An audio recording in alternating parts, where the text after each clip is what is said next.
I'm at a new school, and for good reason. It wasn't going well. You see, I'm 9 years old, and I'm at a private school, a French school. So I've got my white button-up shirt, I've got my maroon cravat, I've got my wool gray slacks.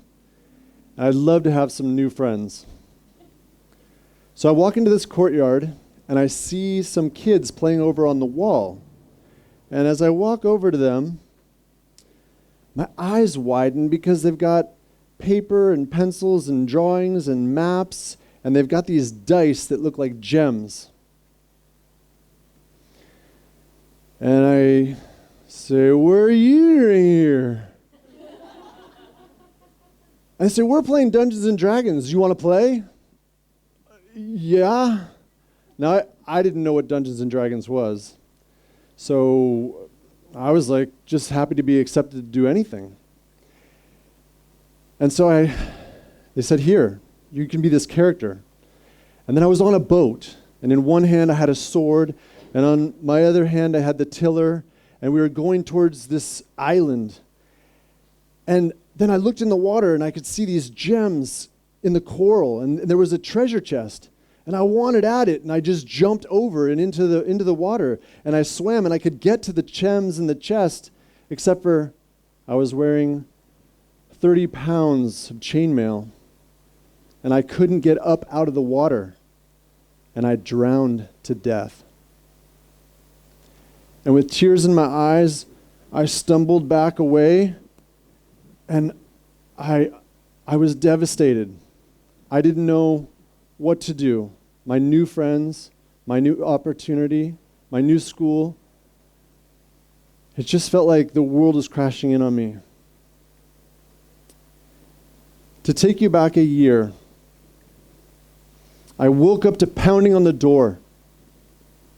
And I had a little peephole in my bedroom where I could look down and see the front door, and I could see a woman there. And she was screaming for help. And the curiosity got the better of me, and I went down the stairs, and I followed her out to a man lying dead on the ground with blood pooling out all around him. And my dad turned and saw me. "Get back in the house!" I ran back in the house, and I went in under my sheets. And that's when the nightmares started. "Mommy, don't go in there. Don't go in the closet. There's a witch in there. She's coming for you. She's coming for me. She knows you're here." My imagination had gotten the better of me. And every night was one nightmare after another.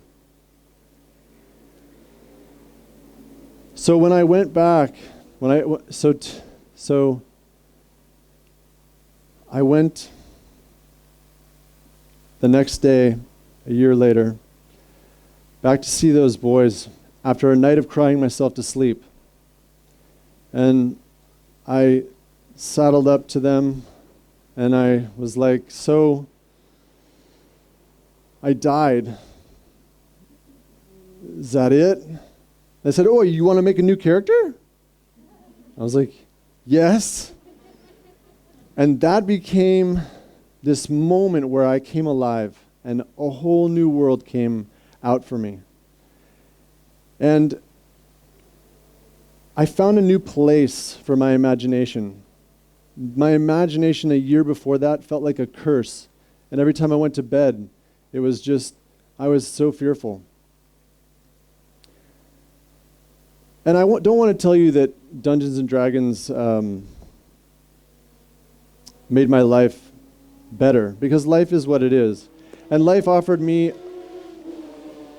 a lot of different opportunities to face challenges.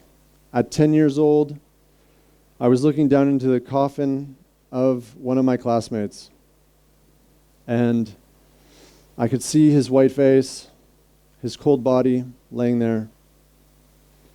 And at 14, I was hit with it again. One of my best friends had passed away and it was announced at school while I was sitting there eating a bagel that just turned to sand in my mouth, as this was one of our brotherhood.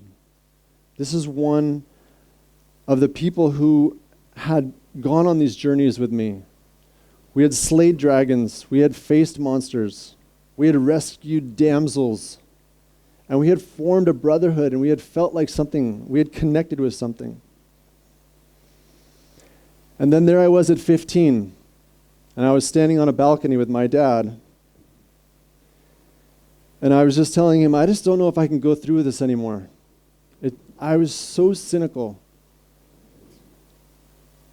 I just don't know what it's worth. I don't get it. I don't know what we're doing here. I don't know what this planet is. It's for rent, you know?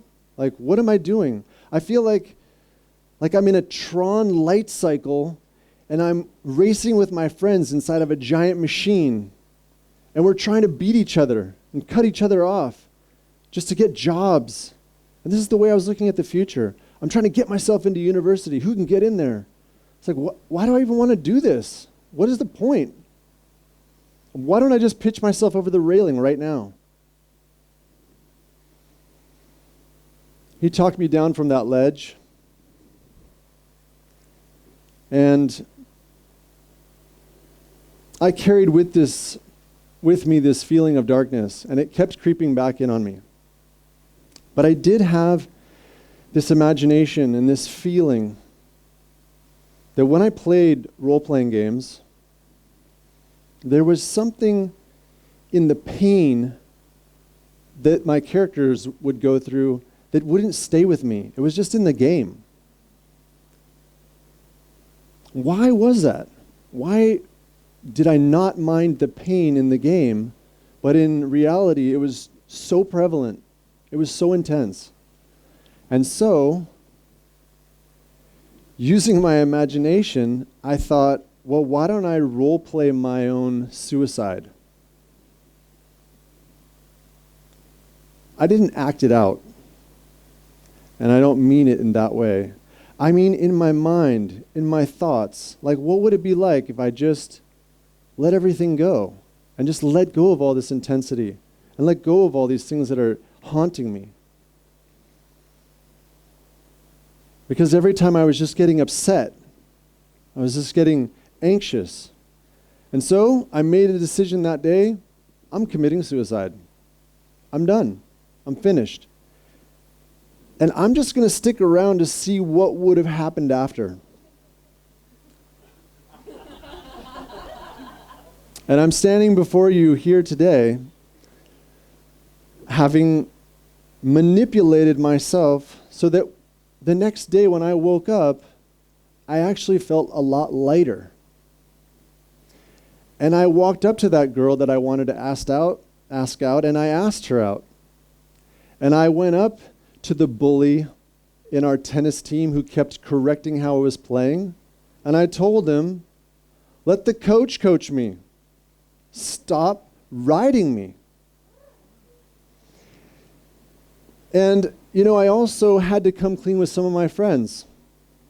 And I remember really clearly deciding, all right, you know, and I went to a couple different friends of mine, each on my own, and I said to them, you know, remember I told you about that girl that I got together with last summer at camp?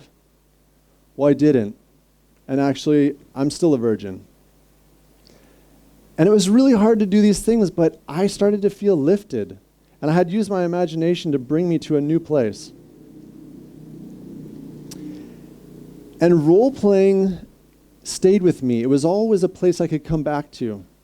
And I did. When things got difficult, especially I had a few long-term relationships, and in one of them, I just decided and said to her, look, let's get married. We don't have to get married like for real, but let's but let's get married, you and I. Let's make our own vows. Let's commit not to leave each other. Let's commit not to walk out the door. Let's figure it out. Let's hash it out. Let's figure out what's going on, why I'm always trying to win in the relationship and I'm hurting you, and I don't like that, and I don't want that anymore, and I want to figure it out. And you know what? We got married for a year, and we renewed that vow for another year, and we stayed together for 3 years. We made it work, and we worked it out, and we played it out. And when it didn't work anymore, it didn't. And we let it go. And it was okay. We were okay. She left, and she found love, and I left, and I found love, and she's still sitting here with me in my life 21 years later. And these are just I want to figure out, I've been trying to figure out, how can I share this experience of role-playing and using our imagination in a positive way to uplift ourselves and to move forward in our lives. And so I wrote a book. It's called The Teacher Gamer Handbook. And I just want everyone to have it. Adults, teachers, gamers, psychologists, educators, social workers, community leaders. These are all people that could benefit from this. But the real people who benefit from it are the kids who are trying to make their way in the world, who don't have tools or who don't know how to imagine or use their tools of imagination to move themselves forward when they face tragedy, when they face upset, when they face heartbreak, when they face their identities and they try to work through their pasts and their futures. So I just want to share the joy and the gift that I've had of figuring this out. And not only is it, I feel like I'm very serious right now, but I want to say to you that there's so much freedom that I found in it, and fun and play and risk-taking, and there's so many things that are creative about it that I just want to share. And I took a really big risk myself, actually, working in a public school, working in a very official environment, and I brought meditation into the school, but I didn't ask if I could do it. I just did it. And the results were, and this was in an inner city school in Canada, where the retention rate was 50%. So 1 out of 2 people by the end of the year dropped out of this school. And so I just taught my students how to meditate and how to bring it into their lives so that they could just ground themselves and get to work and find a way to connect with themselves. And they did. They connected with themselves. They found a way to empathize with each other and the world around them. And they developed skills, life skills, and they went into their lives and they started to crush it. And the retention rate of the school went up to 80%. Yeah, we quadrupled how many students were actually staying in the school.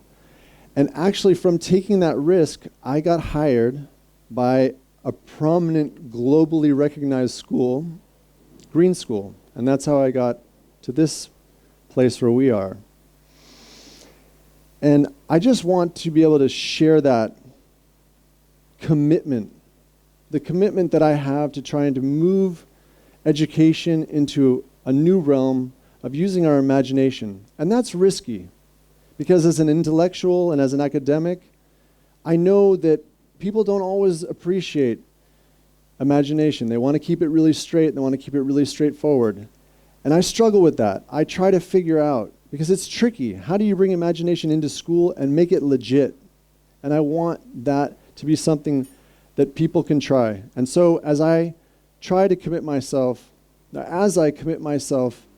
to bringing role-playing games into schools worldwide, I don't know how it's going to go, but I'm going to do my best, and you can count on me for it. Thank you.